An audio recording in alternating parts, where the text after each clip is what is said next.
inside here there are two Excel files. One is basically a sand events list, which you need to update and captures effectively just a static list of all the wells and when they failed. So just a little bit of information about the wells. It allows you to add some extra information to each of the wells that have failed, and so you can colour them up by, when did it fail? Was it pre or post 2009? Was it curtailed? Was it failed? It's a little bit out of date. Probably needs a little bit of attention to make sure it's accurate. I haven't made any attempt through here to adjust these things. But this would be a really good source to. I can update it. So to update. That'd be really useful. These are okay because I pull these up, and the event dates are probably okay as well. The event date is key because that defines the year in which we classify it effectively.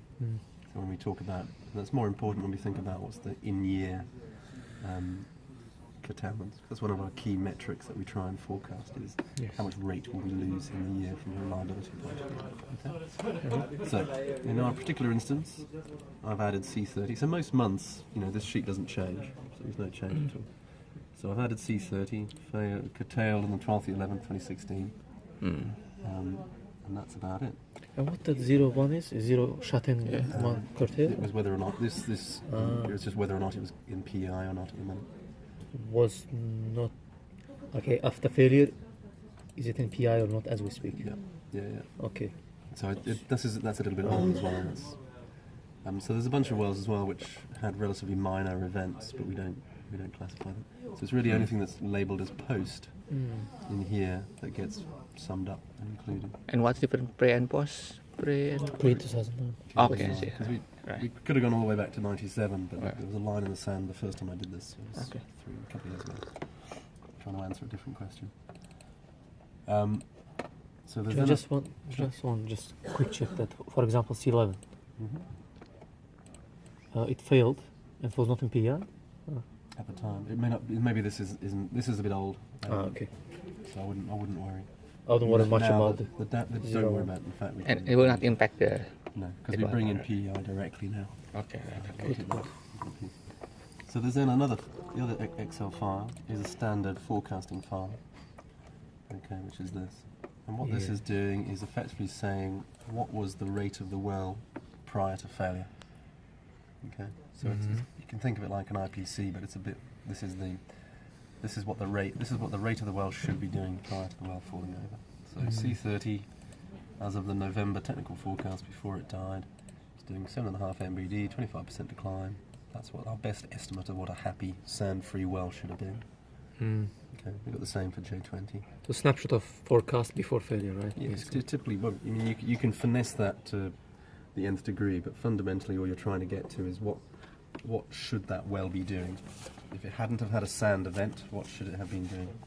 And this is where this plot is pulling from. So you okay. Assuming 25% decline. Yeah. So this is every well, curtailed or otherwise. It doesn't really matter. Because what you're doing is, let's say you've got a well you've got a bunch of history, and it dies for whatever reason, or gets curtailed. Maybe it does that, then it dies. So that's what's happened in actuals. Okay. Remember, this is all about actuals. We don't really do any forecasting in this at all. Okay. So what we're trying to estimate is if you were looking at the IPC might be doing something like, and then drop down to here. Yeah. But the reduced capacity. But the TRC is saying, well, how much have I actually lost? Yes. That's the metric we actually care about from a reliability point of view. This is the backward looking. This isn't how much can I get back, which is your IPC. This is how much have I lost looking backwards, which is the key metric. Okay. And so what that is effectively a forecast of that top line. Okay. So your input is only this one, and this is all it automatically. So you've got these are. I just copy and paste them from the last forecast. So these are oil rate. So initial oil rate and decline, GOR decline, water cut decline, and these are PIs, which don't really matter much. But we actually report PI, huh? We do. But for the IPC. Yep. So for a standard forecast, we'll be doing something like happy, down it goes, and then let's say it does that, or maybe we forecast it to do something like that.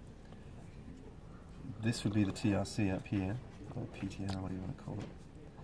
And this line here is your PEI line. So that any deviation away from that PEI line, let's say the well fails. If we agreed to reduce here. Yeah, well, yeah, Okay. typically that's what would have happened. We'd have done something like, we'd have waited a month, said, too hard, chunk. That's your new Right. IPC. And then